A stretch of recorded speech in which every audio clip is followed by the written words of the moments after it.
ప్రపంచ చమురు రవాణాకు జీవనాడి హార్ముజ్ జలసంధి. పశ్చిమాసియాలో యుద్ధం మొదలైనప్పటి నుంచి ఈ జలమార్గం గురించి రోజు ఏదో ఒక వార్త వింటూనే ఉన్నాం.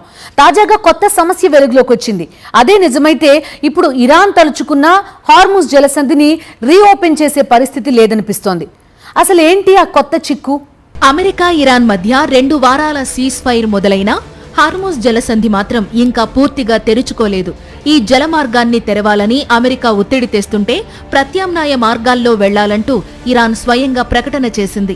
ఈ పరిస్థితికి కారణం ఏంటి అంటే సీ మైన్స్ అని చెబుతోంది ఇంటర్నేషనల్ మీడియా.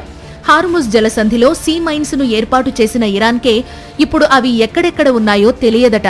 అమెరికా ఇజ్రాయెల్ దాడులు ప్రారంభించగానే హార్ముజ్ ను బ్లాక్ చేయడం మొదలుపెట్టింది ఇరాన్. జలసంధిని మూసేసింది. అమెరికా, ఇజ్రాయెల్ వాటి మిత్రపక్షాల జెండాలతో వచ్చే నౌకలకు నిప్పు పెడతామని హెచ్చరించింది. కొన్ని నౌకలపై దాడులు కూడా జరిగాయి.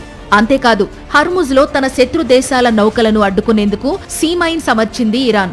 చిన్న పడవలను ఉపయోగించి జలమార్గంలో సీ మైన్స్ పరిచింది. ఇదే ఇప్పుడు సమస్యగా మారింది. సీ మైన్స్ ను ఇరాన్ చెల్లాచెదురుగా పరిచిందని, వాటిని ఉంచిన స్థానాలను రికార్డ్ చేసిందో లేదో తెలియని పరిస్థితి నెలకొందని అంతర్జాతీయ మీడియా కథనాలు వెల్లడించాయి. ఒకవేళ రికార్డ్ చేసినా వాటికి ఉన్న పరికరాలు కొట్టుకుపోయి ఉండొచ్చని అమెరికా అధికారులు అనుమానిస్తున్నారు. అలా కూడా వాటిని ఉంచిన స్థానాలను గుర్తించి తొలగించడం కష్టతరమవుతుందని ఆందోళన వ్యక్తం చేశారు. సీజ్ ఫైర్ వేళ హార్ముజ్ ను తెరవాలని ట్రంప్ డిమాండ్ చేస్తున్నారు. కానీ ఇరాన్ తెరవలేకపోతోంది. ప్రత్యామ్నాయ మార్గాలంటూ కొన్ని మ్యాప్లను విడుదల చేసింది. సాంకేతికంగా ఉన్న పరిమితులను పరిగణనలోకి తీసుకుని దానిని తెరుస్తామని ఇరాన్ విదేశాంగ మంత్రి అబ్బాస్ అరాగ్చి ఇటీవల వెల్లడించారు. వాస్తవానికి అది సీ మైన్స్ సమస్య అన్నది అమెరికన్ అధికారుల మాట. మొత్తం మీద హార్ముజ్ కు కొత్త చిక్కొచ్చి పడింది. అంటే ప్రపంచానికి ఇది పెద్ద కష్టమే.